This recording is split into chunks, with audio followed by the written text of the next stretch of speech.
Ito ang 106.3 Dance Radio. Dance Radio. Prepare yourself.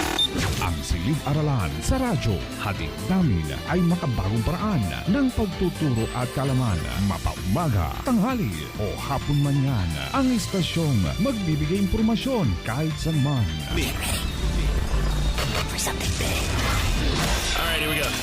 106.3 Dance Radio. Doña Aurora National High School, Santa Rita, Aurora, Isabela. This 106.3 DWBR FM. Facts and information. Today's learning for you normal with capable teachers whose heart and soul are divine. Delivered knowledge inside your home through 106.3 Dance Radio. Fully dedicated to serve the public in tribute to education, reproduce of radio-based instruction. We are pleased to deliver the utmost aim of education. Only here on 106.3 TWDR-FM.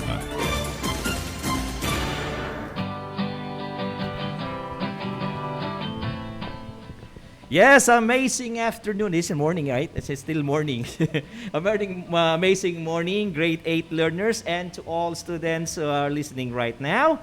Before we start our live discussion and the airing of our RBI lesson, may we first greet the following person behind this Radio Escuela, brought to you by Doña Aurora National High School and 106.3 FM Dance Radio. To our officer in charge, the Chief Education Supervisor of SDO Isabela, Sir Rodrigo Pascua. Good morning, sir. To our Assistant Principal, Ma'am Ruby Guillermo. Good morning din, ma'am. Hello also to our supportive head teachers out there, especially to Ma'am Ophelia S. Rodeltin. Ma'am, good morning po. Kulang tayo. And to all the teachers and staff of Doña Aurora National High School, especially to the supportive teachers of the English learning area. Ayan eh. Also, to the parents and their students, and to all avid listeners and viewers here and abroad. Most especially to the grade 8 learners. Nasaan ang aking ano? Payan. Hindi kita bigyan candy. Okay, I'm Teacher Dennis Mendoza. And with me are the other grade 8 English teacher, Ma'am Jonah Buduan, Catherine Estordinario, and Ma'am Leslie Ann Ramos. Hello to my advisory class, 8 Beige, and my other classes, 8 Burgundy and 8 Crimson. Please stay with us until the end of this segment. Hello also to my grade 8 Purple, 8 Cyan, and 8 Aquamarine. Stay tuned. Okay, thank you so much, teachers. Today is yet another amazing day of learning. And we are thrilled to be here with you for the third lesson of quarter 2. And for today's lesson, we shall be focusing on comparison and contrast through multimodal text. As a learner, you are expected to differentiate comparison from contrast, define and give examples of multimodal text, and analyze and interpret information of the same topic presented in different multimodal text. Ma'am Leslie? Okay, for those who are following us via Facebook live stream, don't forget to comment in your chat box or comment box #ComCod. And may we also encourage all those who are with us today to please share this live streaming so many learners and listeners will benefit something from our simple discussion today. So click and share. Alright, so thank you for sharing. So before we proceed with the discussion of today's lesson, let's have a quick review of our Week 2 lesson. Your module for Week 2 is titled Using Opinion Marking Signals. So for us to determine if you really understood our lesson, I want you to answer this short activity. All you have to do is to key in your answers or comment them in the chat box. Again, you may key in your answers in our chat box. Alright, so for number 1, Which of the following phrases is an example of an opinion marking signal? A. I believe. B. According to research. C. Based on the recent survey. Or D. In the press conference. Again, for number 1, which of the following phrases is an example of opinion marking signal? May answer na ba, Sir Dennis? Yes, ma'am. Sumagot na po si Jamie Mail Lamog. Ang sagot niya, 8 Aristel 1. Dahil number 1 is A. Okay, let's see. What's the correct answer? That's right. Number 1 is Galing A. I believe is an opinion marking signal. All right. Congratulations. Okay, Mr. congrats. Lamog. Yeah. Next, number 2. Which sentence expresses a fact? A. Chocolate is a creamy, delicious treat. B. White chocolate is my favorite. C. I don't think that dark chocolate is good. Or letter D. Chocolate comes from the seed of a cacao plant. Yes. Yan, may sagot na po Okay, tayo, alin ma'am. daw ba dyan ang fact? Gerson Marinay, ang sagot niya ay B. Si Corinne Gail Agas, A. Si TJ Arin Buyutan Antulin, D. Geraldine Domingo, D. Okay, so let's see what's the correct answer. That's letter D. D. Chocolate Okay, comes yeah. from the Nauna seed si TJ. of cacao TJ Arimbuyutan plant. Antolin. So, Ayan, sino ha? ang ating winner, Sir Dennis? TJ Arimbuyutan Oh, Antolin. yes. Tama. Si TJ din sa akin. So, congratulations, TJ. Yan ha. Alright, Okay. let's move to number 3. The last one. What opinion marking signal should be used to complete the sentence below? Blank Philippine tourist destination is Baguio because it offers many attractions and adventures. Again, what opinion marking signal should be used to complete the sentence below? Blank Philippine tourist destination is Baguio because it offers many attractions and adventures. A. My favorite. B. In my opinion. C. I must admit that. Or D. From my point of view. Yes, yan po Okay. ha. Anong Sumagot na mga po sa atin, answers, ma'am. sir? Aris Flores, sabi niya, letter C. Jamie Mail Lamog, letter D. TJ Arimbuyutan, B. Gerson Marinay, B. Nora Rosete, C. Arian Faye Ramos Carnate, B. Ano yan? Let's see what opinion marking signal should be used. What's the correct answer? It's Letter A. A. My Yes. favorite.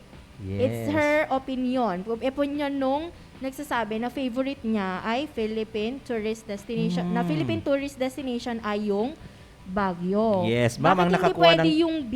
Yes, ang O, nakakuha tingnan ng natin, tamang ha? sagot, ma'am, si Ashley Timoteo. Ay, correct. O, Letter A. congratulations, Congratulations, Ashley. Tingnan Ashley. natin. Yung letter B, sir, bakit hindi siya pwede? Sige, ma'am. Okay, in my opinion, Philippine tourist destination is Baguio because it offers many attractions and adventures.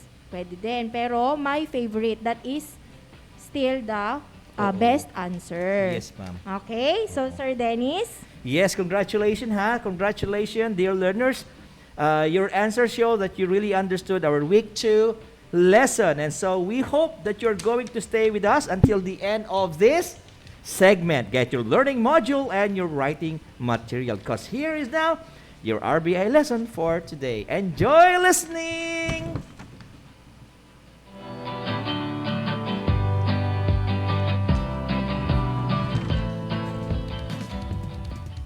Dance Radio, silid-aralan sa radyo, hatid namin makabago, paraan ang pagtuturo. Wala nang makakapigil pa. Sulong Arangkada 106.3 Dance Radio sa Aurora, Isabela. Edukasyo'y susulong, basta't magtulong-tulong, sulong edukalidad. Dance Radio.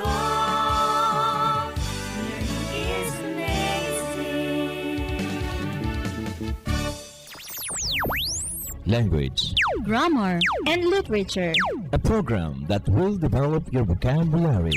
comprehension, critical and analytical skills. This is the English Learning Area. Only here on 106.3, the WDRFM Dance Radio. Where learning is amazing. Good morning, everyone. I am Teacher Dennis, your radio teacher for this episode. Welcome to another fun-filled session of English lesson. All right. You have 2 learning activity sheets to work on for this week, both under the lesson Compare and Contrast. The first one is titled Comparison and Contrast Through Multimodal Text. In this lesson, you need to compare and contrast the presentation of the same topic in different multimodal text. The second learning activity sheet is titled Compare and Contrast One's Beliefs or Convictions with Those Presented in a Material. As the title suggests, you need to compare and contrast your belief or conviction with those presented in a material using appropriate signals. Before we begin, let us have a short review about your past lesson for week 2. Can you give me some important facts about your past lesson? Sir, a fact is a statement that can be verified. It is objective and can be observed or measured through researches or studies. Very good! What more? An opinion is a form of judgment about some facts or situation based on a special acquaintance with the general subject matter rather than upon knowledge of a specific situation itself, sir. Yes, that's correct. How about the main topic of the lesson? Sir, the main topic of the lesson is the use of opinion marking signals to effectively express or share your ideas. Yes, that's right. And what about these marking signals? Sir, these signals are not only used to help the reader identify an opinion from a fact, but also follow the direction of a writer's thought. Very good. Remember, signal words are used as introductory phrases, concluding phrases, supporting opinions, introducing details, cause and effect, compare and contrast, and encountering ideas or opinions. How do you find the significance of the lesson? Sir, this lesson is very important because it will help us in evaluating the reliability and usefulness of texts we encounter. That is an amazing answer. That only proves you truly understood our past lesson. In this lesson, you are going to differentiate comparison and contrast, define and give examples of multimodal texts, and compare and contrast themes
Thank you, Christine McDermott. Now, let's find out how well you have listened to the song. Can you differentiate, compare, and contrast? Compare is to find out what is the same. Contrast is to find the difference. Brilliant answer! To contrast something is to look for differences among two or more elements. But to compare is to do the opposite, to look for similarities. Comparison and contrast focus on the similarities and differences between two or more separate things. The similarity of compare and contrast lies on its purpose. What is the purpose of using comparison and contrast, my dear learners? Sir, the purpose of using comparison and contrast is to explain how these similarities and differences reveal something meaningful that is not clear when either object stands alone. Very good. This should introduce a fresh insight or new way of viewing something. Bring clarity to one subject by comparing it with another and add commentary to an important concept or issue. Let's have a simple example. Credits to Brain Pop, where we got this material. Now listen to this.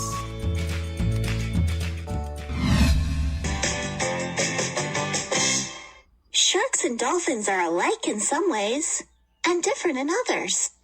Looks like we need to play Sharks versus Dolphins. How do you compare? When you compare, you show how two or more things are alike. You describe how they're similar. Let's see. Guitars and basses are musical instruments. They both have strings and a neck. A guitar can be very loud. A bass can be too. When you compare things, you think about what they have in common. All right, Moby, are you ready to play Sharks versus Dolphins? Here we go. How are sharks and dolphins alike?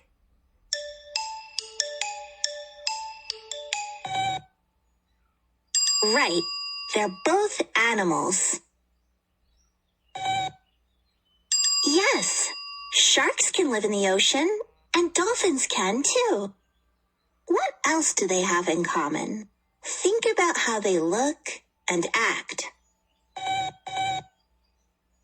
Both animals can be gray and white. Yep, they're predators. That means both sharks and dolphins hunt other animals for food. Certain clue words let you know that two or more things are being compared. The words like, alike, same, also, two, both, similar, in common, and the same as can signal comparisons. Now it's time for round 2. How are dolphins and sharks different? How do you contrast? When you contrast, you show how two or more things are different. You describe how things are not alike. Let's see. That guitar has 6 strings, but the bass has 4 strings. The guitar can play high notes. However, the bass plays much lower notes.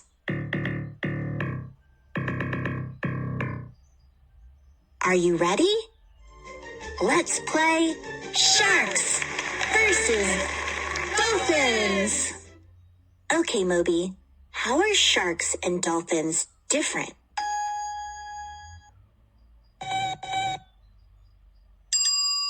Moby. Sharks are fish, but dolphins are mammals. Right again. Dolphins and sharks breathe differently. Sharks breathe through gills, while dolphins use lungs to breathe. Thanks to BrainPop for that wonderful learning material about comparison and contrast. In comparison and contrast, at least two subjects or objects of interest are studied. One must be able to explain these two subjects separately and make meaningful connections between them at the same time. It is also important to include both similarities and differences in the analysis. The analysis is more useful and complete if the similarity and difference are both discussed, so that the significant similarity or significant difference takes in its full meaning. Two animals, two characters, two novels, two films are some examples of what can be compared. In the learning material we listen to, what two subjects or objects were compared and contrasted? Guitar and bass, sir. That is correct. Sharks and dolphins, sir. Fantastic! You listened very well. What graphic organizer can you use in comparing and contrasting? Sir, we can use Venn diagram. Yes, Venn diagram. And what is a Venn diagram? Sir, it is a graphic organizer that shows how two or more things are alike and different. Wonderful! I am glad that you are learning a lot. Before we examine the different examples of multimodal text, let's have a short break. We'll be right back.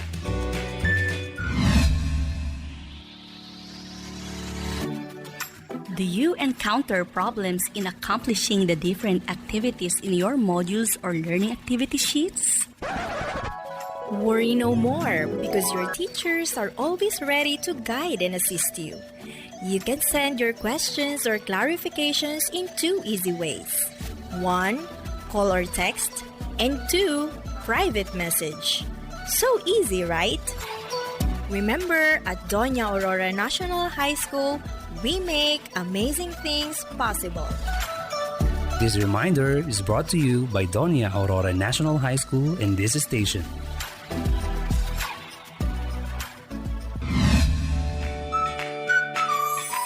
Okay, I'm back. Comparison and contrast can also be made through multimodal text. What are some examples of multimodal text?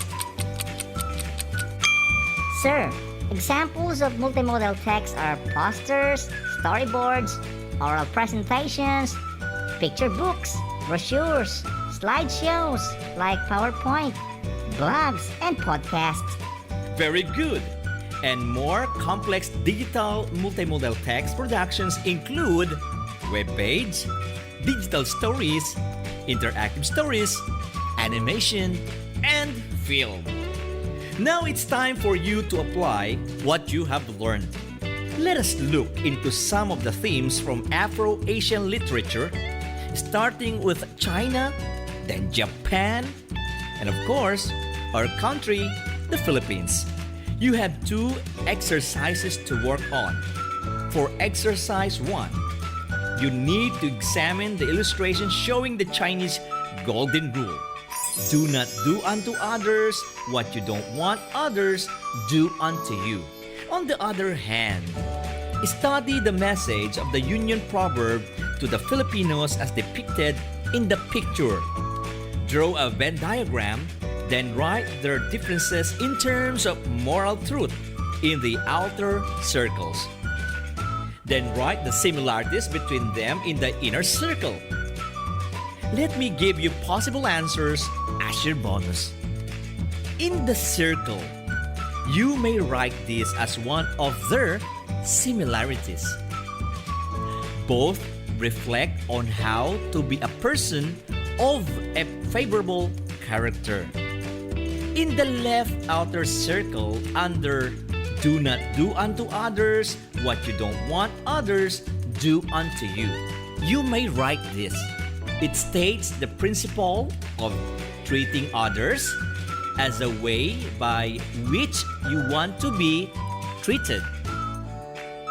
In the right outer circle, under borrowed clothes are either loose or tight, you may write, the image conveys that pretending is not a good thing. For exercise number 2, the tale of the bamboo cutter, which is a folk tale from Japan. Read also our own, The Turtle and the Monkey. Copies are provided at the end of the learning activity sheets. You may also watch the folk tales in animated film and digital stories using the links provided. Then, identify the values, customs, virtues, and good behavior highlighted by each story and accomplish the diagram.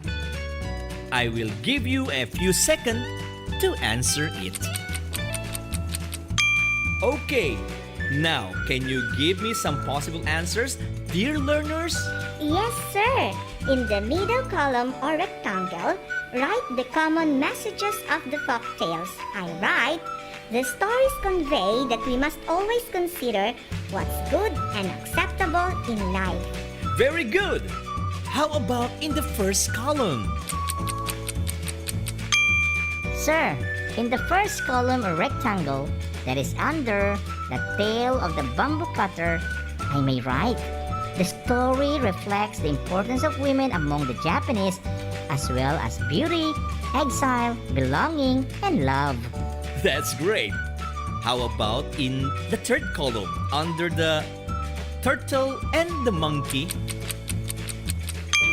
Sir, in the third column or rectangle under the turtle and the monkey, I may write, the story shows the importance of pakikipagkapwa-tao, which is manifested in a basic sense of justice and fairness and concern for others. Wow, you guys are truly amazing. By the way, do not also forget to write your reflection about the lesson by answering the guide questions. Do this after this broadcast. Let us pause for some reminders. Stay connected.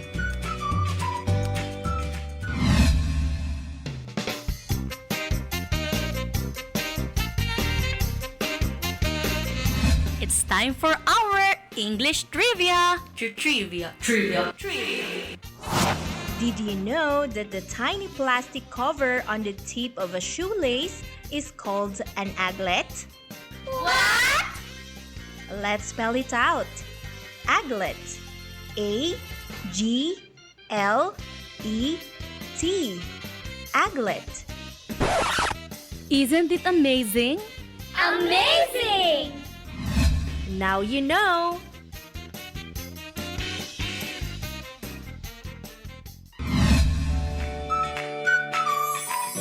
I'm back.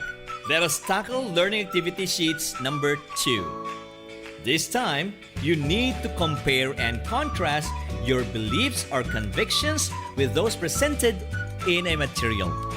If you have already identified the purpose of the writing on the nature of the question, you can start to read the text and take note of the similarities and differences in terms of content. You can begin the process by highlighting or underlining the appropriate information in the text. Sir, can we record this information in our notebook? Of course, you can record this information in note form or bullet points. These are often enough for you to prepare for writing your answer. However, it is often helpful for students like you to use graphic organizer to visually display the information you extract. What more can you say about Venn diagram? Sir, Venn diagrams are particularly suitable for displaying comparisons as they can usefully display areas of difference as well as any overlapping similarities. It can easily accommodate a comparison of multiple ideas through the addition of more circles in the diagram. Very good. You are indeed a learner. Before you answer the series of activities, you need to read the article Africa, written by David Diamond, and The Anatomy of a Filipino, written by Professor Felix Bautista. Do this after this broadcast. For exercise number 1, enumerate the similarities and differences of African and Asian beliefs, convictions, and culture. Copy the modified Venn diagram provided for you to accomplish on page 1 of the learning activity sheets titled Compare and Contrast One's Beliefs or Conviction with those presented in material. As you can see, the differences of African from that of Asian beliefs, conviction, and culture must be written under the first column. In the middle column, similarities between the two must be listed, and on the last column, differences of Asian from that of African beliefs, convictions, and culture should be enumerated. Can you give us a sample answer under the differences? Sir, Africans were physically enslaved by their colonizers but were able to maintain their identity, while Filipinos, even after obtaining their liberty, are still being influenced by colonial mentality. Very good. Now, how about the similarities of the two? Africans and Filipinos are singers and farmers, sir. Very good. And what more? They are patient and hard workers too, sir. That's right. Those are their similarities. For exercise number 2, you establish the relationship of the elements to come up with a concept of the diversity of cultural heritage by completing the graphic organizer provided. By the way, what is cultural heritage, dear learners? Sir, cultural heritage is an expression of the ways of living developed by a community and passed on from generation to generation, including customs, practices, places, objects, artistic expression, and values. Very good. Wonderful answer. Can you give an example of Philippine cultural heritage mentioned in the material? Kundiman is mentioned in the material, sir. Kundiman is a genre of traditional Filipino love song. Very good answer. You are right. Kundiman was the traditional song of serenade or harana in the Philippines. How about African culture heritage? Sir, savanna is mentioned in the poem. The African savanna ecosystem is a tropical grasslands with warm temperatures year-round and with its highest seasonal rainfall in the summer. Yes, that is correct. The word savanna means treeless plain in Spanish. African savannas take up a huge part of the continent, which is about 5 million square miles. I am confident that you will be able to complete the graphic organizer later. Before we end up this session, can you give me the important points in our discussion? Sir, to contrast something is to look for differences among two or more elements. To compare is to do the opposite, to look for similarities. The similarity of compare and contrast lies on its purpose. Very good. What more? Sir, the purpose of using comparison and contrast is to explain how these similarities and differences reveal something meaningful. that is not clear when either object stands alone. It is often helpful to use graphic organizer to visually display the information you extract. Amazing! What more can we say about the Venn diagram? Sir, Venn diagrams are particularly suitable for displaying comparisons as they can usefully display areas of difference as well as any overlapping similarities. Great answer. Is Venn diagram beneficial to our lesson? Yes, sir. Venn diagram can easily accommodate a comparison of multiple ideas through the addition of more circles in the diagram. Very good. What an amazing answer. Comparison and contrast help you enhance your comprehension skills because the ability to categorize and compare things in terms of their differences and similarities corresponds to some of the early stage of cognitive development. Let's check what you have understood from the lesson by answering these 3-item questions. What do we mean by multimodal text? Is it A? It is a text that requires processing of one method and the recognition of the interconnection between information? Letter B. It is a text that requires processing of two methods and the recognition of the interconnection between information. Letter C. It is a text that requires processing of more than one methods and recognition of the interconnection between information. Or letter D.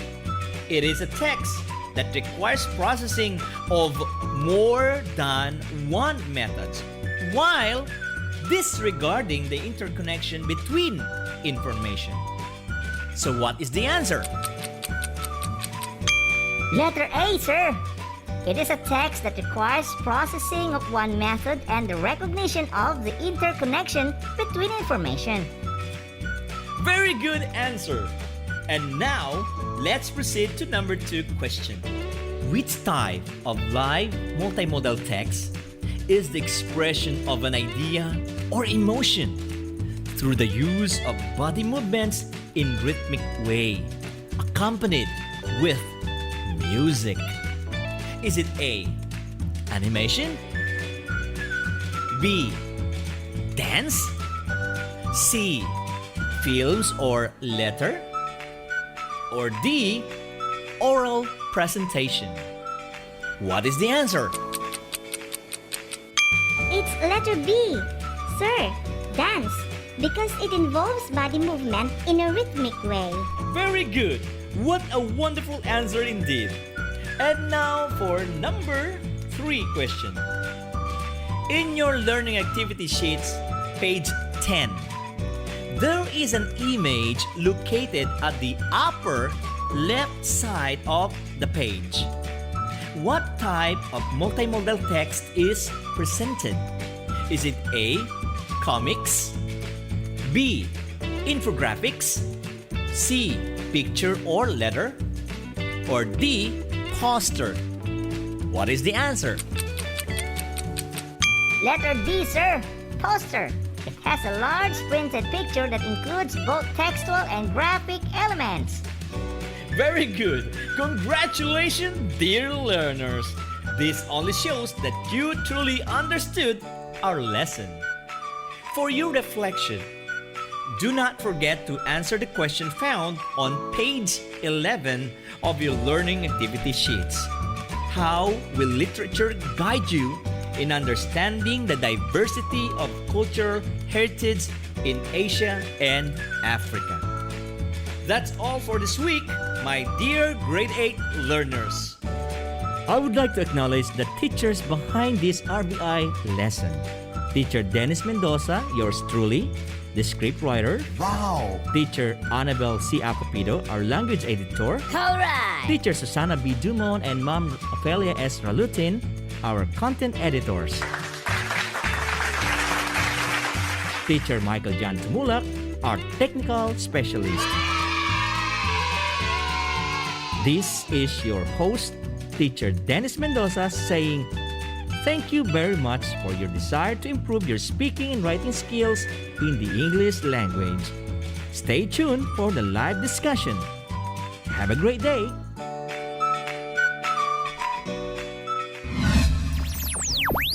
Language, Grammar and literature. a program that will develop your vocabulary. Comprehension. Critical and analytical skills. This is the English Learning Area. Only here on 106.3, the WDRFM Dance Radio. Where learning is amazing. Dance Radio, siniparalan sa radyo, hatid namin makabago, paraan ng pagtuturo. Wala nang makakapigil pa. Sulong Arangkada 106.3 Dance Radio sa Aurora, Isabela. Edukasyo'y susulong, basta na magtulong-tulong, sulong edukalidad. Dance Radio, learning is amazing.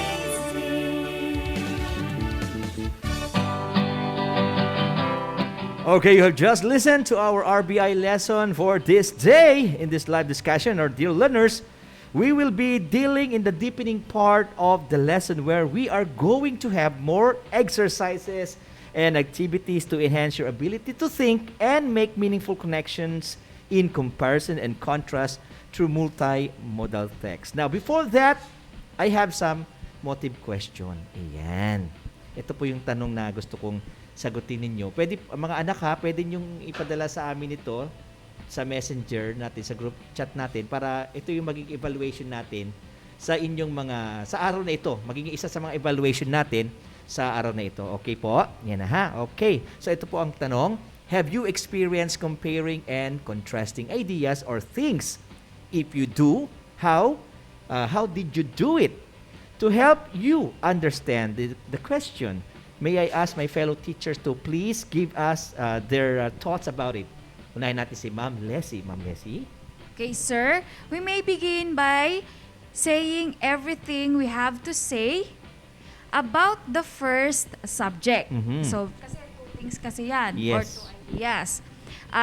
We are discussing. Then, move on and make all the points we want to make. Yes. Okay? About the second subject naman. So, unahin mo yung first, then after that, yung second subject or yung second idea or thing naman. Para organize yung ideas mo or yung thoughts mo. Thank you, Ma'am Leslie. Tama yun, mga anak ha. Tama yung sinabi niya. Okay. Dahil tingin naman natin kay Ma'am Cathy. Ma'am Cathy? Yes, in comparing and contrasting ideas, we may focus on the ways in which certain things or ideas are similar or different from one another. Yun naman, yung pagkakapareho nila at yung pagkakaiba nila. Okay? Sir Dennis? Thank you, Teacher Cathy and Teacher Leslie. In other words, guys, we can compare and contrast ideas and things if we are to look for their similarities and differences. Now, learners, may I present to you Teacher Jonah for this simple activity. Ma'am Jonah? Wow, ganda naman ng picture ko doon, Kuya Dennis. Hindi ba yung nakita mo nung isa? Hindi yan? Hindi yan ano? Hindi yan. Sabi ko na nga. Okay. Okay, learners, I have here an activity titled, It's Showtime. So please observe the similarities of the information presented. Okay. I have here a picture of two people or couples of known culture. We have the Filipino couple and the Korean couple. Yep, annyeonghaseyo. I know our learners love Korean uppas and unis. Diba? Totoo yun.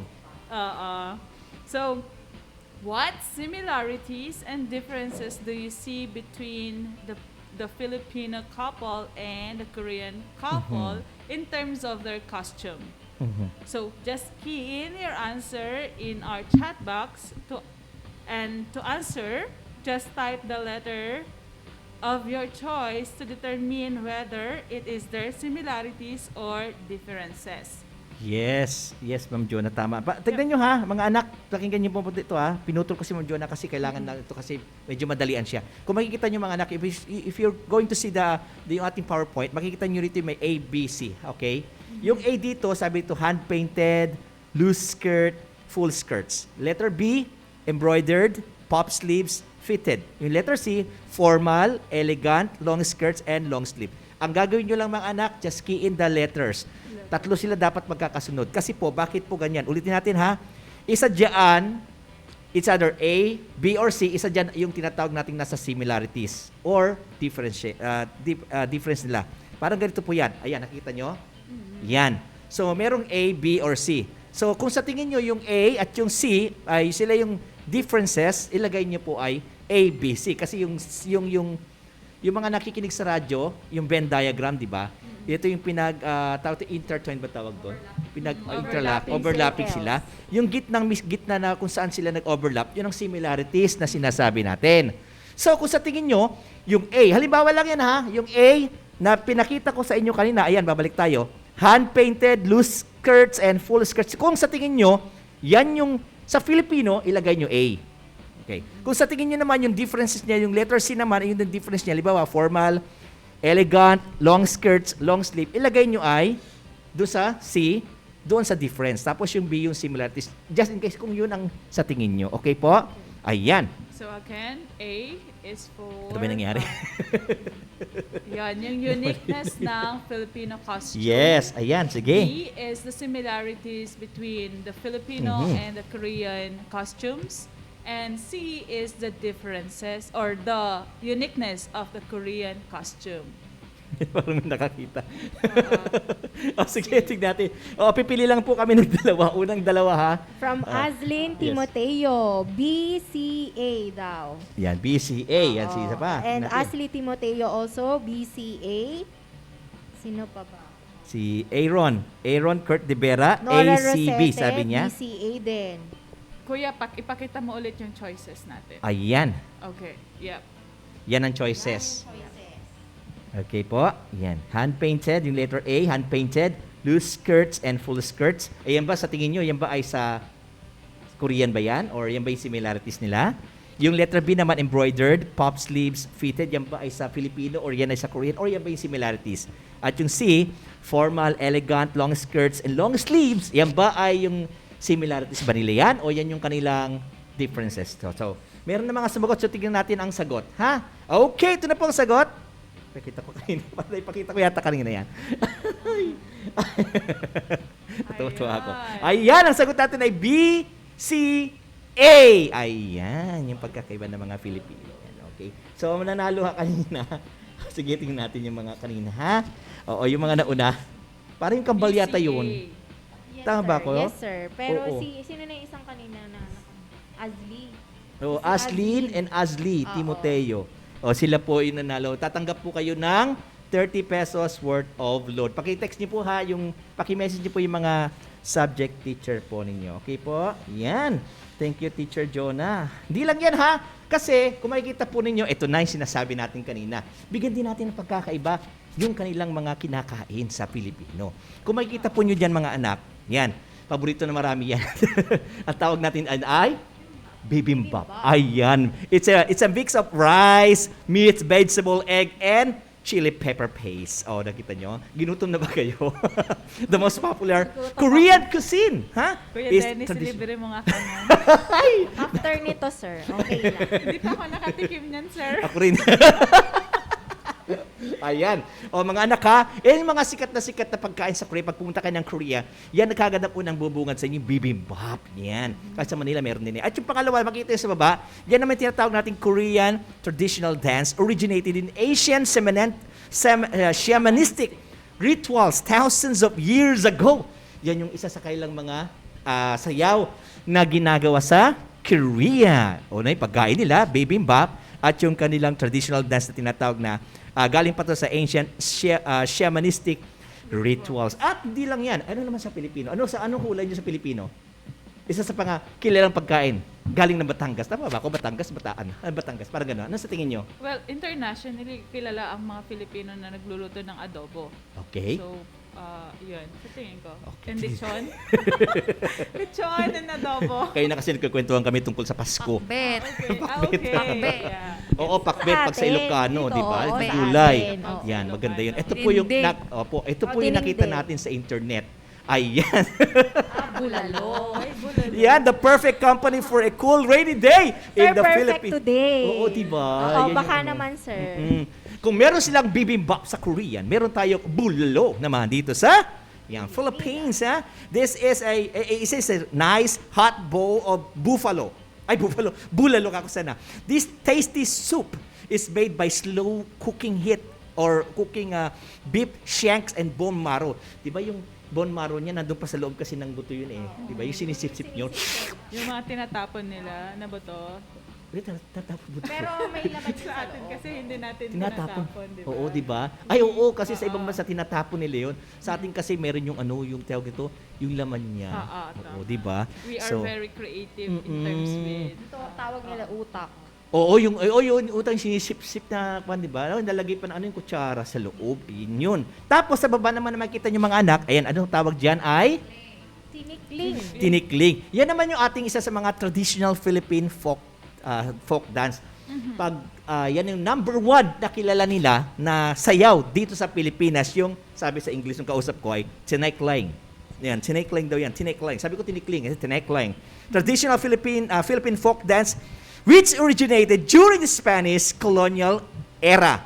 The dance involved 2 people beating, tapping, and sliding bamboo poles. Siguro lahat niya alam na natin yan. Diba yung ginagano nila yan eh. Nakakatuwa siyang panoorin. Yung tinikling, parang yung emotion mo na... Happy dance kasi. Oo. Diba? Parang ano yun? Parang tawag ito, parang pag nanonood ka niyan, pati ikaw napapaindak. Pero yan po yung pag nanonood po tayo, lalo na sa CCP complex, ganyan, kung familiar kayo sa mga CCP complex, pag may tinatawag tayo mga dancers ng Philippine, yan. Sila po, yan po yung mga karamihang sinasayaw. Kaya dito sa Aurora yata noon, nakita ko na itong sinayaw noon. Nasa Palanan pa ako, dumalaw ako dito, may tinikling kayo dito na sinayaw noon. At talagang nakakatuwa naman talaga, ha? Ayan. Okay. Ayan. So, yan. Thank you sa lahat ng mga teachers natin, ha, na sumagot po kanina dito. Salamat po. Ngayon, dadako na po tayo sa mas malalim na pag-aaral ng ating lesson. I would like to encourage you to please listen and pay attention to our discussion for today, for another set of learning naman ito. But before that, let us look at the infographic and print text na nandito po, na nakikita nyo sa ating harapan. Ayan, ha. Now, this is the question. Makinig kayo mga anak, ha. Dito, nakikita nyo ay diversity and inclusion. Ano bang, mamaya pag-aralan natin diversity. Dito po sa makita nyo, sa inyong right side. Tama ba ako? Right side siya? Pag right side nila, left side nila. Sa pag sila na, pag binabasa nila, nasa left. Left side, ano? Pag binabasa nila. Sa left side, pansinin niyo mabuti ha, yan yung left side tsaka right side kasi yan. Yan ang titignan natin.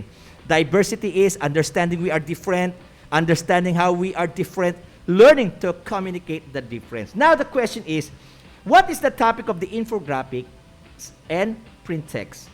How were the information presented in the infographics and the print text? To help us understand the idea, may I ask Teacher Jonah to answer the question? Tama ba si Ma'am Jonah? Oo, si Ma'am Jonah pa yata. Si Ma'am Jonah ba talagang lagi? Oo. Okay. Yeah, Teacher Jonah so nga yes, pala. Teacher Dennis. So the infographic talks about how we should understand and communicate our differences. While in the print text, diversity was defined as understanding and recognizing our differences to create a prejudice-free and success-oriented community. Yes. Meron kang gusto idagdag, ma'am? Meron kang gusto idagdag doon? Ayan. Tama naman yung sinabi ni Teacher Jonah. Correct po yun. Ha? So, dito po maliwanag ang sinabi niya. It talks about how we should understand and communicate our differences. Yan. Lahat tayo kasi may pagkakaiba, may kanya-kanya tayong pagkakaiba. At saka yung hindi lang diversity kasi parang may and inclusion. The word inclusion. We have to include them. Yes. The differences we have, kahit na magkakaiba-iba tayo, we have to include everyone kahit na we have differences. Yes. That's correct. Tama po yun. Thank you, Teacher Jonah. Teacher Kat naman, how were the information presented in the infographics and print text, ma'am? All right, sir. In the infographics, we can see that the diversity was discussed in short phrases. While in the print text, diversity was discussed in sentences. Ayan. Kaya sinasabi ko kanina kung left or right yung titignan ng mga bata kasi yes, yan ha. Yes, Teacher Cathy, you are right. Infographics and print text are examples of multi-modal text. By the way, when we say diversity, yan, sinasabi natin kanina. When we say diversity, what comes to our mind ba, mga teachers? Tanungin natin si Ma'am Leslie. Ano yung papasok sa isip mo, Ma'am Leslie, kapag so diversity? diversity, it means understanding that each individual is unique and recognizing our individual differences. So, individual differences, pagkakaiba-iba natin. This can be along the dimensions of race, ethnicity, gender, sexual orientation, socioeconomic status, age, physical abilities, religious beliefs, political beliefs, or other ideologies. So, pagkakaiba-iba natin sa kapwa natin. Thank you, Teacher Leslie. Ma'am Cathy naman, what does unique and recognizing our individual differences implies to us as teachers and to our students as well? Right. So, Sir Dennis, when we say diversity, this means that we as teachers should look into the individual abilities of each learner. Kasi not all learners can be considered smart and clever. Tama. We must understand them based on their capabilities, yung mga kakayahan nila, and their skills. They need our help, especially in this time of pandemic. So, yes. Always remember, we are teachers and that's who we are. Yes, ang galing. Tsaka, di ba, Teacher Dennis, mayroon tayong tinatawag na individual intelligences. Di ba? Na you might be good at this part but not in a certain part. Like for example, you're good in dancing but you're not good in singing. So, intelligently, you are good in dancing. Yes. Yeah. So we have differences at maybe 'di ba kaya nga tayo gumagamit ng mga differences ng teaching strategies because our students have address the needs of the students. Yes, tama po 'yun. So para naman sa iyo, Ma'am Jonah, total sinabi mo na siya. Ano naman sabi mo dun sa salitang kinapapalooban ng salitang diversity? Ano naman 'yun? Difference. Yun lang yung nasa isip ko. And yeah, katulad nga ng sinabi natin, the world is colorful because everyone is different. Yes. Yan. Galing, di ba? Parang nakikita natin sa PowerPoint natin ngayon, di ba? Mga iba't ibang kulay ng kamay. Kamay ba tawag dyan? Braso? I think kamay talaga, di ba? Oo, diversity. Bagamat nagkakaiba tayo, isa-isa pa rin dyan. Tama yun, ha? So, whether this refers to religion, to gender sensitivity, and social issues, we should respect individuals' opinion, not only to avoid conflict, but to show how diversity recognizes individuals' point of view. And that's what diversity in unity is all about. Kahit di ba, tayo, iba-iba, wag sanang mamasamay na, yung politics, halimbawa lang naman, iba yung gusto ko, iba yung gusto niya, iba yung gusto ni Ma'am Kat, iba rin yung gusto ni Ma'am Leslie, pero hindi kami nag-aaway-away.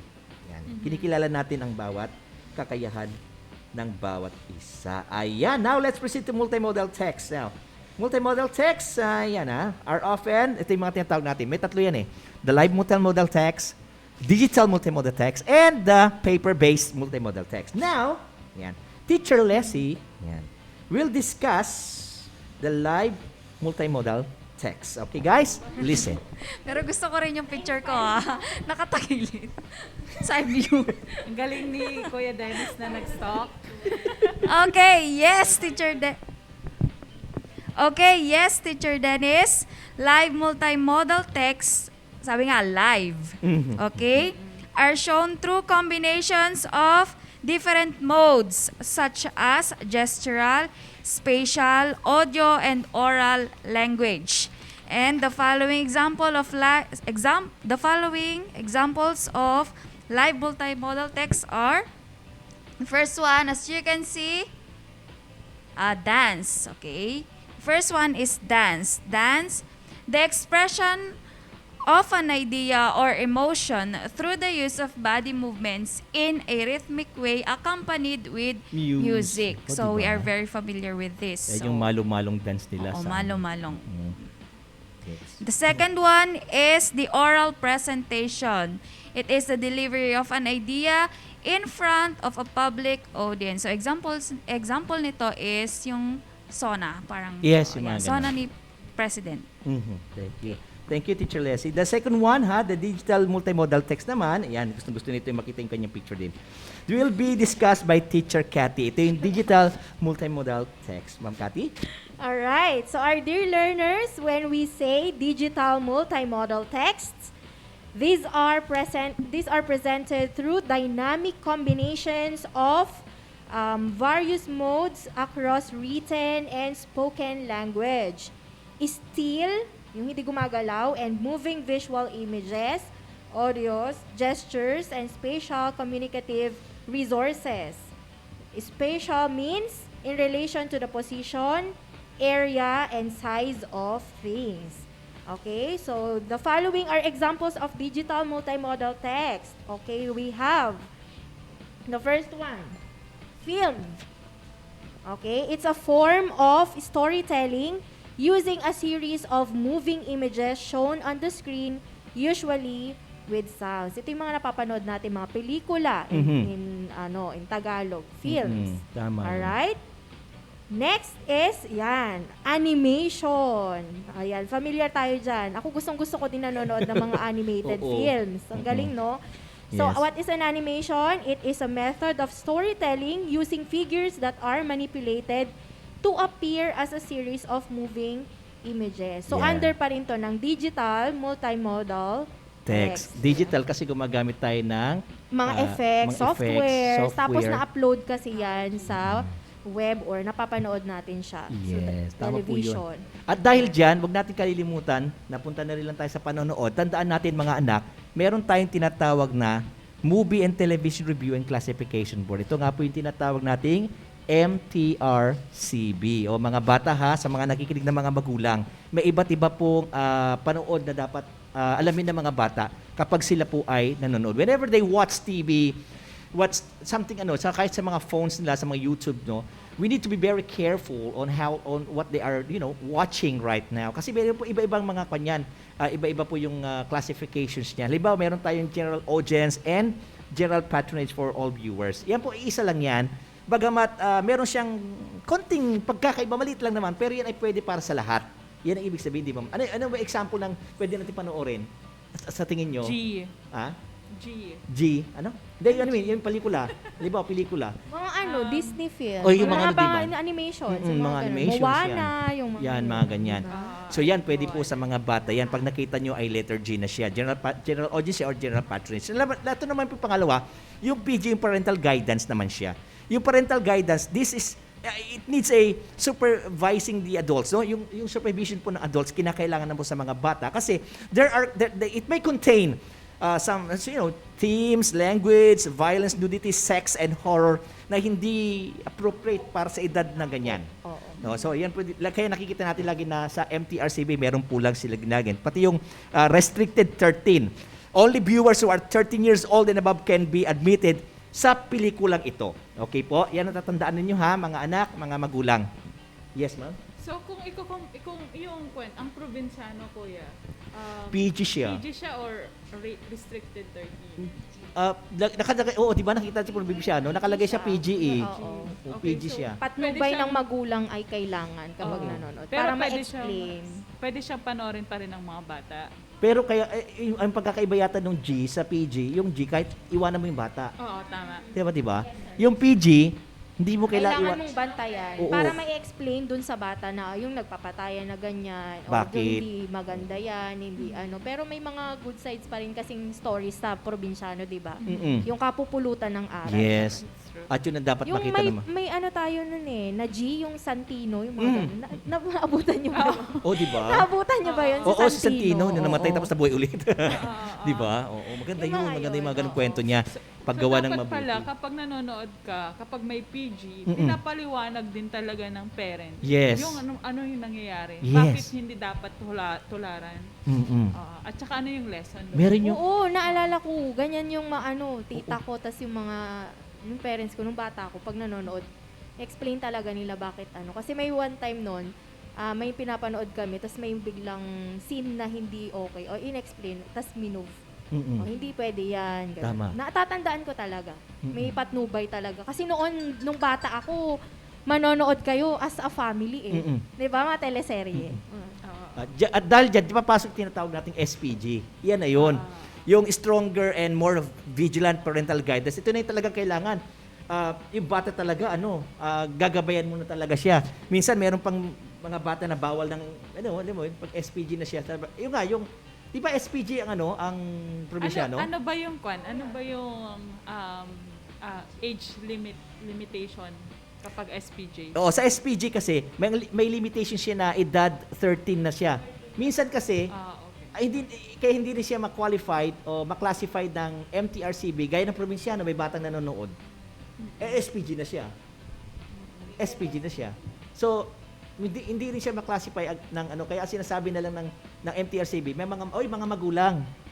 Tingnan niyo yung mga anak niyo kasi panonoorin nila SPG yan. May mga salita diyan, lengguwahe na hindi maselan. May mga maselan na kuha diyan, parang ganun. So mga magulang, bantayan yung mga anak niyo. Ayan, mamaya sa movie house to, sir, hindi to papayagan na walang guardian yung manonood. Tama po 'yun. Hindi talaga pwede. Lalo na yung restricted R16. Yan R16 na yan. Medyo na yan, may check sexy. na nila yung mga IDs ng mga bata. Yes, oo. So hindi talaga yan i-allow. So yan yung kaibahan ng dalawa na naman. At ito na yung dalawa. Ayoko sa ito pa rated 18. Ito medyo, kasi yung tinatawag nating rated 18, ito yung mga kwan na siya. Tawag nito? Legal age siya, legal age. Tapos yung X, yan, X-rated yung mga alam nyo na, alam nyo na kung anong ibig sabihin ng X-rated. These are, lustful movies na hindi dapat talaga pinanonood ng bata. At kahit matanda, kung sakasakalit, pari lang si Bawag na panoorin. Not for public exhibition. Yes. Kaya nga X siya kasi. It's wrong to watch it. At kung makikita nyo sa aming PowerPoint, yan po yung pinapakita kasi ng TV at mailing ibigay ng TV sa impluensya ng bata. Wars and anything. Yan, ha?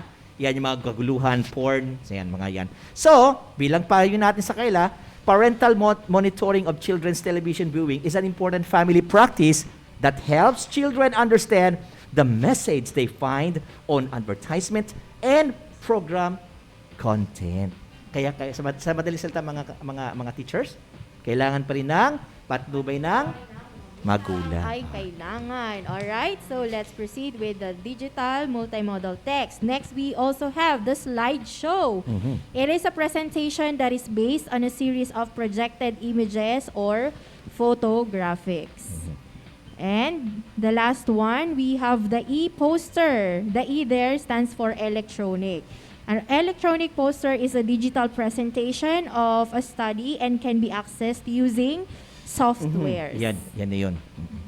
Then? And then, the last one, digital stories. Ayan, ano ba to? These are multimedia presentations of a narrative structure combining a variety of digital elements. Yan. So, mahalaga maintindihan ng mga bata yan kasi dating araw gagawa rin kayo niyan. Parang sci-fi. Parang sa sci-fi siya, digital stories. Kaya lang, hindi na siya nilalagay sa ano. Ito yung i-discuss ko ngayon. Ito yung sinasabi natin. Sabi ni Sir, para daw namamaalam. Oo nga, may ba yung pa-roast kasi dyan. So, kala ko meron na Hindi may kita. may kalapati. Malilimutan. Okay, infographic muna tayo. Yan, makikita niyo po sa atin po, It's More Fun in the Philippines. Yan. Ang tawag natin dyan ay infographic. Ito po ay isang collection of images, charts, and data to present a quick, clear information. Diyan po makikita nyo, Did you know? Trivia yan. Local transportation, ano yung mga ginagamit ng transportation sa Pilipinas. So, kung meron kayong mga kamag-anak sa ibang bansa, if you have any, relatives in the States, pwede ipakita sa kanila para malaman nila. Next! Yan yung tinatawag natin, Philippine Qualifications Framework. Ito po ay may kaugnayan naman sa basic education. Tawag natin dyan ay graphic text. Yan. It presents information and data with the use of words in diagrams and drawings. So, may words siya, ha? Basic education, technical education skills, and higher education. May diagram din siya at meron siyang mga drawings. Ayan. Next ay, ito, kilalang-kilala ito. Tawag natin ito ay poster. Ano bang poster? It's a large printed picture or a notice that is used for advertising and decoration. Ayan, malapit na mag-Christmas. So makikita niyo mga poster dyan. Maligayang Pasko sa akin. Poster mo ba, sir? Ayan, di ba? Yan mga posters. Ha? Tandaan niyo, pag sinabing poster, large printed pictures. But sir, may nakasulat na lang. Siyempre, kailangan nila lagay. Kaya ginawang large nga siya, di ba? Next, eto na. Paborito ng mga kabataan. Ayan, inabutan ko yan. Ayaw pala yan nilagay mo. Ewan ko, Ma'am Leslie, inabutan ni Ma'am Leslie ito. Inabutan mo ito, Ma'am Leslie? Yung mga darna siguro. Di ba? Mga modern darnas. Kasi tawag natin, yan yung tinatawag nating comics. Isang medium of narration using images combined with text. Binabasa mo yung isa-isa. Usually yung mga tricycle driver. Mahilig dyan. Ako din. Naghihintay sila ng pasahero, di ba? Yung nakalagay dun sa mga newspapers, di ba? May mga itutuloy, gano'n. Meron yan. Gusto ko rin. Oo. Yun yung mga binabasa ko comics before. Di ba? At ito pa, yan di ba? Yan tingnan. Tawag natin ito ay picture. Ayan, picture, image, or drawing that represent a certain topic. So dyan, makikita nyo na kahit ano, makikita nyo dyan, ano yung topic na meron dyan. Si Ma'am John, nakita mong topic, halimbawa topic lang, isang ano lang.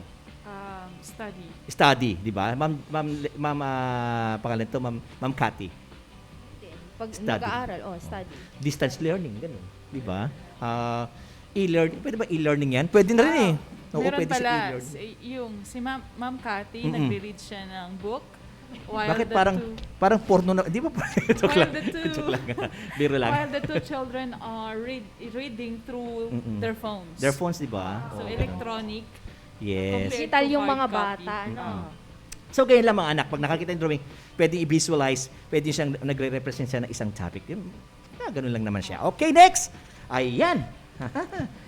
Ato. So, how significant this lesson when it comes to efficiency and learning information? Tanungin natin kay Teacher Jonah. Okay, so dear learners, learning multimodal text is an efficient way for you to become familiar with the different methods of learning, remembering, and studying information. This will enhance your ability to retain information at a deeper level and recalling it in a later date. So our learners will become quicker readers and have more successful experience in their studies. Yes, kasi madali na lang nila pipick up pag nakita na nila yon. Thank you, ma'am. Ayan. Okay, thank you, Teacher Jonah. Now, let's see if you really understood our lesson. Let us try this activity. The know what's next. Remember, learners, we can compare and contrast ideas. Ayan. And things if we are to look for their similarities and differences. Yan, magpapakita ko dito ng isang image dito. Ayan, So, this image represent algebraic equation daw, tutawag natin, where you can see two sets of mathematical sentence. Yan, si Ma'am Cathy, tanungin ko, Ma'am Cathy, what can you say about the first one, dun sa right side, right side? Left na lang siguro to. Left Sir, I can see we have letters in additional mathematical sentence. Yes. Ma'am Leslie, ano naman nakikita mo sa isa? Okay, another set of mathematical sentence, but this time it uses numbers instead of letters, Sir Tignan Dennis. natin mabuti, mga anak. Tignan natin mabuti. A plus A is A, B plus C equals to ABC, C plus D is equals to ABCD, D plus E is ABCD. Now, yan na po. Now, here we need to identify the problem and the solution. Ito na po. If 1 plus 4 is equals to 5, 2 plus 5 is 12, 3 plus 16 is 31. What is 4 plus 7? Yan. Yan na po. What is 4 plus 7? Comment your answer in our chat box and we will choose 2 lucky students to receive 50 pesos worth of load. Ayan. Yaman naman. 50 yan. Magbibigay kami huwag kayo maglala, magbigay ako ng clue. Ayan ang sagot, It says 8, 11, B, 42, or A11, C62. Oh, madali na yan. B42, or C62. Just key in giveaway na your yan. answers. Ayan, may sumagot Nora na. Rosete, 115. 15 daw. Aris Flores, 15 15. daw.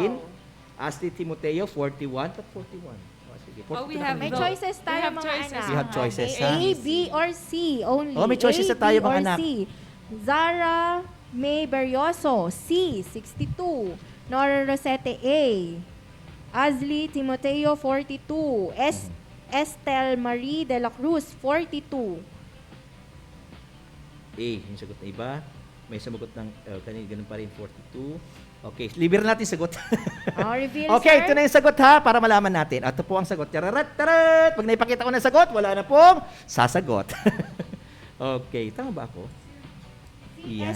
Si Azli na Yan, una ang kanina, sagot pero ay meron na kasi siya. So, 40. si Estel. Ito ang sagot. Bakit? Tama, sir, si Estel. Si Estel, oo. Dan, sino pa, ma'am?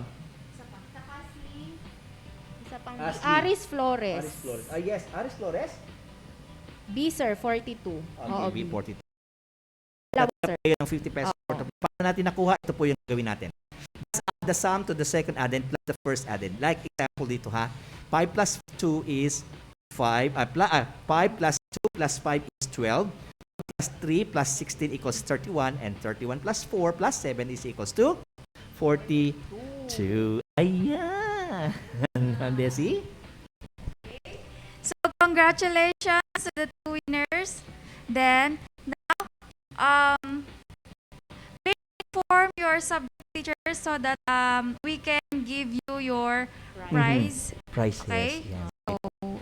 Okay, so teacher Leslie and fellow teachers, let's see if our learners understood talaga ang our lesson for this activity.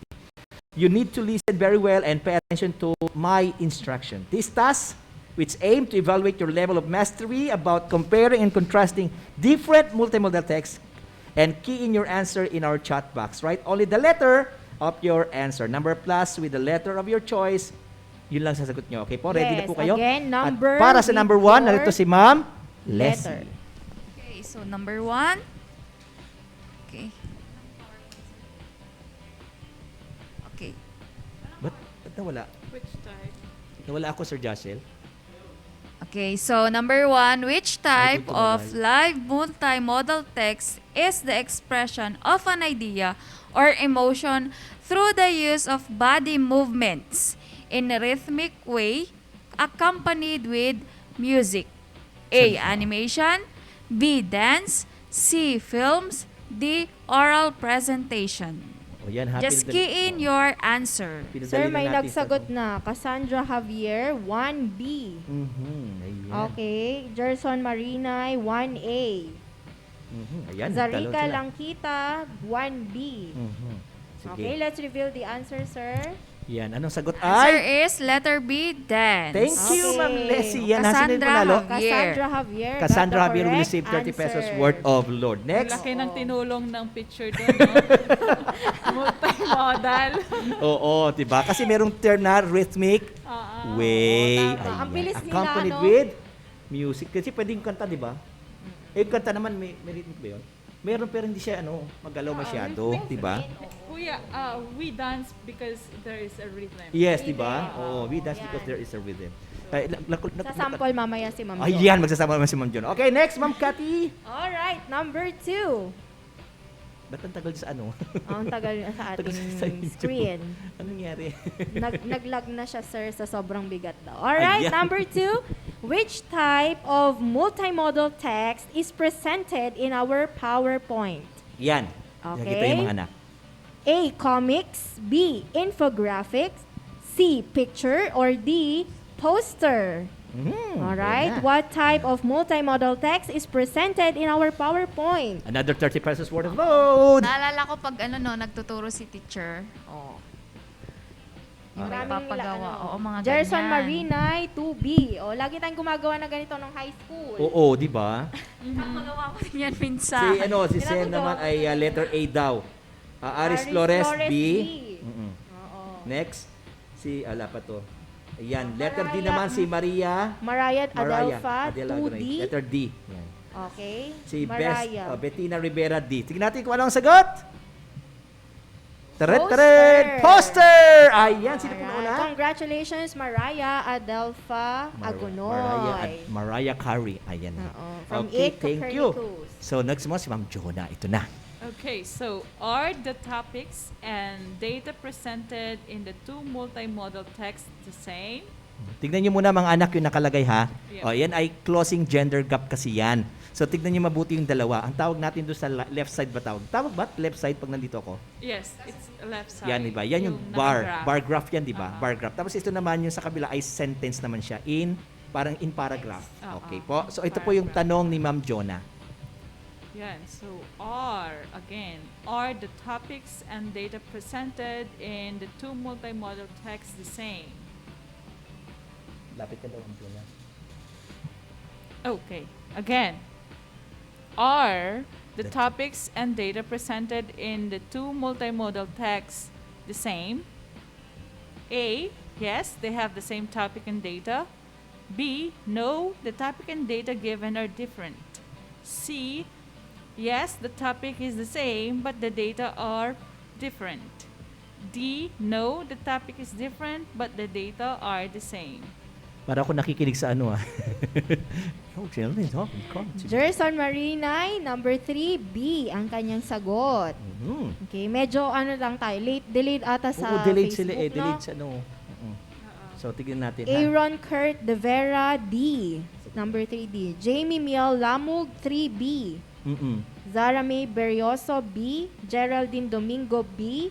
Nora Rosete, D. Okay, kindly reveal na the answer, Sir Dennis. Ang sagot natin ay C. Nakusay. Ayan, meron. Meron, sir. Enrique Roman Asio. Asio Hindi ko lang Abelia. nabasa. Bago Yes. ka nag-reveal. Yes, Enrico the topic. Roman Asio Abelia. C ang kanyang sagot. May pinopoint dito kayo na si Ma'am Jonah and pakinggan natin yung point niya rito. Maganda itong point niya. Yes, the topic is the same but the data presented are different. Halata naman kasi siya. Kasi tinitingnan ko din siya kanina. So, tama yung topic, pero yung data kasi nakalagay, out of 149 countries, 8. So, hinahanap ko, nasan yung, paano ko siya, oo. Tsaka hindi yung 8 kasi, parang nanguna naman yung Pilipinas dun sa ano. Diba? Parang ganun siya. So, so are the topics and data presented in the two multimodal texts the same? They have the same topic, but different in data. Okay. How the data was presented. Diba yun ang sinasabi natin kanina? And they have the same different presentation. Yeah. So, dapat maintindihan mga anak. Congratulations po kay Enrico Roman. Enrico, nakita niya agad yung difference na magaling na. Okay, congratulations. At ito po yung last, siyempre. Doon din po di tayo aalis doon sa kanina. Based on the data presented, which statement is true about Thailand and Vietnam? Okay? Based on the data presented, which statement is true about Thailand and Vietnam? Letter A. In the bar graph, Thailand rank higher than Vietnam. Letter B. In the print text, ayun, yung print text, Vietnam rank higher than Thailand. Letter C. In the print text, Thailand rank higher than Vietnam. Or letter D. In the bar graph, Thailand rank the same. Ayan. So, ano po kaya sagot? Yan, tignan natin. Another 30 pesos worth of load. Ayan po, ha? Ito, meron sagot si Jerson Marinay ulit. 4A. 4A daw. Okay, sige natin pa, ha? Antay pa natin ibang sagot. Yan, malapit na tayo, mga anak. Yan si Aaron Kurt De Vera, 4A. Aris Flores, 4A. Jamie Mialamug, B. Si Bettina Rivera, D. Nora Rosete, A. Elizabeth Mendoza Fernandez, A. James Bernard Laud, A. Geraldine Domingo, C. TJ Arimbuyutan, Antolin, A. Okay, so tignan natin kung ano po ang sagot. Okay po? Nadidelay talaga, nakita ko sa kuha, nadidelay siya. Okay, tignan natin ang sagot. Letter C. Okay, so yan o. In the print text, Thailand rank higher than Vietnam. True ang pinag-usapan natin na which statement is true about Thailand and Vietnam. In the print text, Thailand rank higher than Vietnam. Okay po. Kasi according to the World Economic Forum Global Gender Gap Report 2018, out of 149 countries, Philippines ranked 8 in closing gender gap. It was followed by Laos, that is 26th, Singapore, 67, Thailand, 73 or 73rd, Vietnam, 77, Indonesia, 85, Myanmar, 88, Brunei, 90, so on and so forth. Okay? So, ayun napansin ko lang, Sir Dennis. So, yung sa sentence, sentence, ang pinag-uusapan niya or yung sa linear type text, ang pinag-uusapan ay yung ranked. Yung rank yan. And then, so sa graph naman, information. Information.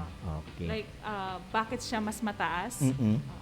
So, Yeah. there is this 0 point The 0 point something siya eh. Oo. Okay, thank you. Ayan po. Sino po yung nalo kanina, ma'am? Meron Si sinapili? Geraldine Domingo of Geraldine Copernicus. Domingo. Ayan, salamat Geraldine. Okay. Now, so, para po sa ating generalization, parang sa aking summary ba itawag natin dito? Oo, summary.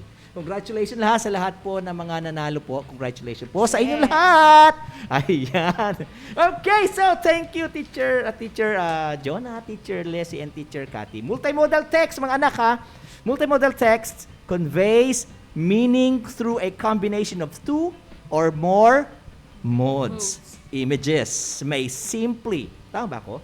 Simply illustrate or expand on the written story, or can be used to tell different aspects of the story, even contradicting the written words.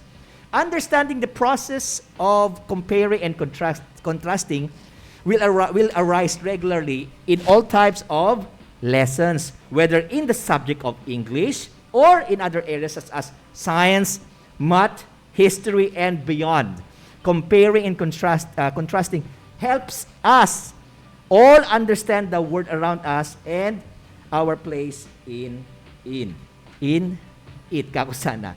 And that's it, our discussion today. I hope that you had a wonderful time with us, dear learners. On behalf of my fellow teachers, Teacher Cathy, Teacher Jonah, and Teacher Leslie, and also to Ma'am Rosabel Brillo and Sir Vicente Rodriguez, our master teachers, and Ma'am Ophelia Estrolatin, our very supportive head teacher, who are watching and listening also right now, actually. Thank you so much, teachers, to our technical specialist, Sir Michael John Tumulak, and to our technical producer, Sir Joshua Rizon Guillermo, and to all the students, especially to the grade 8 learners. Thank you. See you again next week for another fun learning experience. God bless everyone. Bye-bye. Thank you.